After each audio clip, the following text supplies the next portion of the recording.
yang bersedia sama-sama kita hidup bersama dan kita cerna bersama. Kajian tasawuf bukan sekedar untuk menambah wawasan dan pengetahuan. Iblis sudah cukup pintar dan cukup cerdas kalau sekedar untuk menambah wawasan. Tetapi yang menjadi problem iblis adalah bagaimana mengakualkan pengetahuan kepada tindakan. Dan tindakan juga ternyata bukan sekedar tindakan dan bukan mudah untuk dilaksanakan, tetapi juga harus dijalani dengan ketulusannya, keikhlasannya, sehingga cermin daripada tasawuf yang tadi didefinisikan bahwa tasawuf adalah tafaqquh dan berakhlak akidah sebagaimana Allah Subhanahu wa taala dalam seluruh kehidupan kita.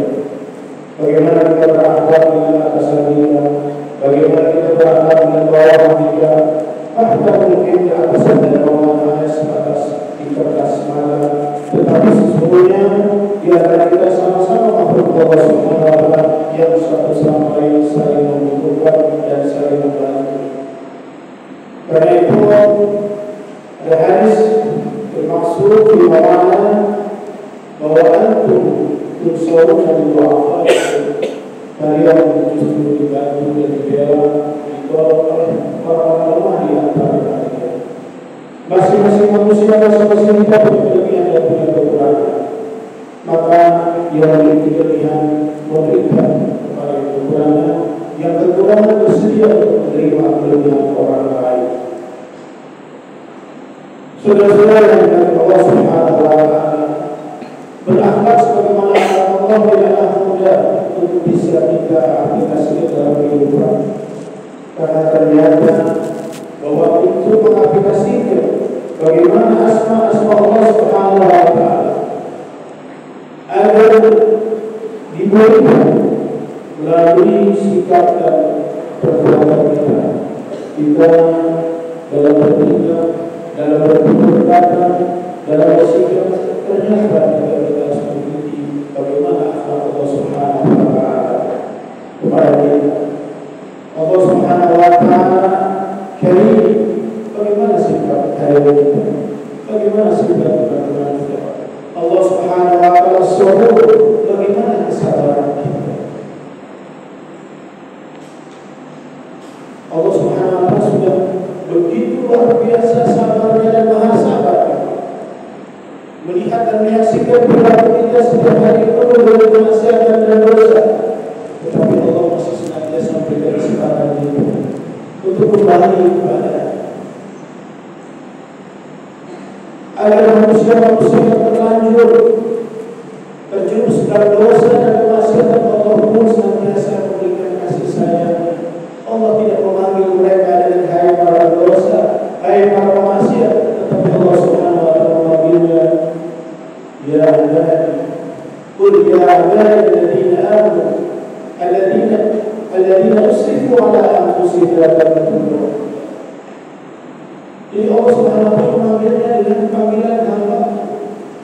Allah tidak mencaci maki orang yang berbuat maksiat dan dosa kepadanya, tapi justru Allah berkasih sayang agar manusia-manusia berdosa dan ahli maksiat mampu dan bisa kembali kepadanya dengan bahagia dan Islam. Itulah akhlak Allah Subhanahu wa taala. Akhlak kita dalam belajar tentu juga ada akhlaknya. Bagaimana kita berterima kasih kepada kampus yang telah membiayai segalanya, tapi kemudian kita menyia-nyiakan kesempatan untuk belajar dan mentaati segala aturan. Itu bukan akhlak Allah Subhanahu wa taala. Akhlak Allah Subhanahu wa taala tahu bagaimana kita berterima kasih, bagaimana kita bersyukur. Syukur kita sebagai pelajar adalah kita menjalankan tugas-tugas kita dan kewajiban-kewajiban kita. Kita juga ingat bahwa kita, kalau bahasa kasarnya berarti dibesarkan dan diberikan pengetahuan oleh kampus kita ini. Karena itu jangan dianggap bahwa aturan-aturan yang diminta oleh kampus atau yayasan sebagai hal yang mengganggu kita atau menindas kita tidak, tapi sesungguhnya adalah demi kebahagiaan kita semua. Masyarakat muslimin rahimahullah, memang bahwa godaan cukup besar bagi kita, tantangan cukup besar bagi kita. Tidak cukup saja menggoda kita, tapi juga nafsu kita, emosi kita, ego kita. Ego kita seringkali muncul, bahkan mengarahkan akal sehat kita. Itulah pentingnya jihad. Dalam masalah biasa tidak perlu adanya jihad nafas. Oleh karena itu Allah menyebutkan al-af'al zakah. Jadi ada tazkiyah. Ya tazkiyah kita bagaimana? Tentu dengan mencoba untuk memaafkan dan mau menerima kekurangan, serta juga akan kita bagaimana kita tunjukkan keseriusan kita, ketabahan kita, kesabaran kita di dalam menuntut ilmu. Apalagi di tempat yang penuh keberkahan ini, tempat di mana ilmu Allah diturunkan, tempat di mana ilmu orang suci diturunkan, maka tempat ini adalah tempat yang sangat mulia. Majlis ilmu jauh lebih utama dari majlis ibadah. Karena itu orang satu yang berilmu mengalahkan 1000 orang ahli ibadah. Dan bersyaitan ternyata menggoda orang-orang yang ahli ibadah jauh lebih mudah daripada menggoda orang-orang ilmu. Dalam sebuah riwayat disebutkan, "Wallahi nafsi Muhammadin biyadihi, ta'alimul wahid asyaddu 'ala iblis min 1000 'abid, li'anna 'abida li nafsihi wa 'alim li ghairihi." Demi jiwa Muhammad sallallahu alaihi wasallam yang ada di sini, sungguh bahwa satu orang yang berilmu sangat berat dirasakan iblis untuk keluarnya dibanding dengan 1000 orang yang beribadah. Kenapa? Orang yang beribadah hanyalah ego untuk dirinya sendiri.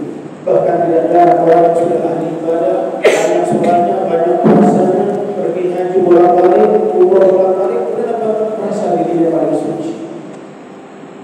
Lihat orang lain dengan penuh tatapan dosa dan kemaksiatan, seorang orang lain ahli maksiat, sedangkan dirinya adalah ahli surga. Ini benih-benih iblis yang masuk dalam diri. Oleh karena itu, dalam pribadi satu orang alim lebih susah untuk digoda dibanding dengan 1000 orang ahli ibadah. Karena orang ahli ibadah ternyata hanya memikirkan keselamatan diri, tapi orang yang berilmu memikirkan seluruh alam semesta, bukan saja manusia. Masyaallah muslimin rahimahullah. Karena itu Nabi Muhammad alaihissalam pernah menyatakan bahwa kita harus senantiasa sadar diri bahwa tipu muslihat syaitan itu begitu luar biasa. Karena memang syaitan tidak langsung menjelaskan, tetapi syaitan itu menghias.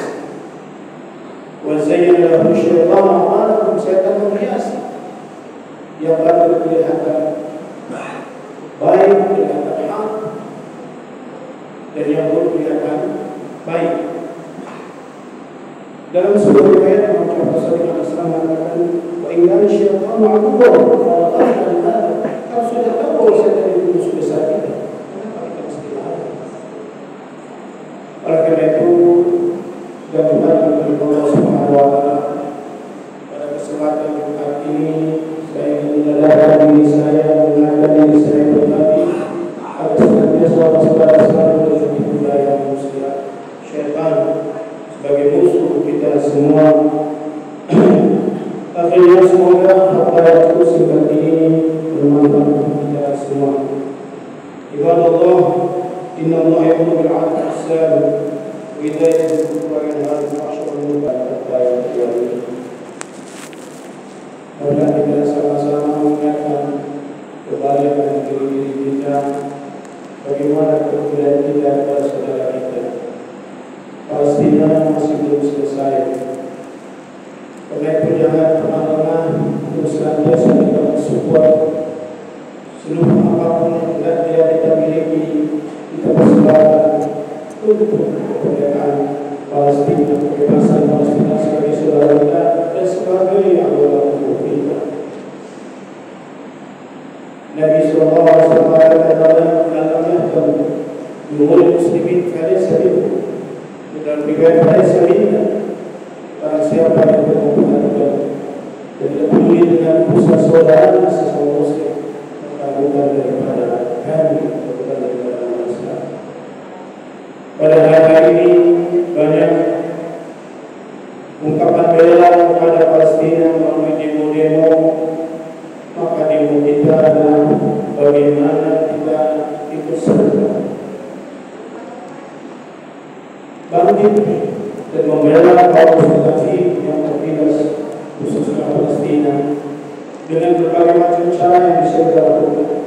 Bisa dengan sedekah kita, bisa dengan upaya demo-demo kita, dan bisa juga dengan upaya membolehkan seluruh produk-produk yang menguntungkan mereka.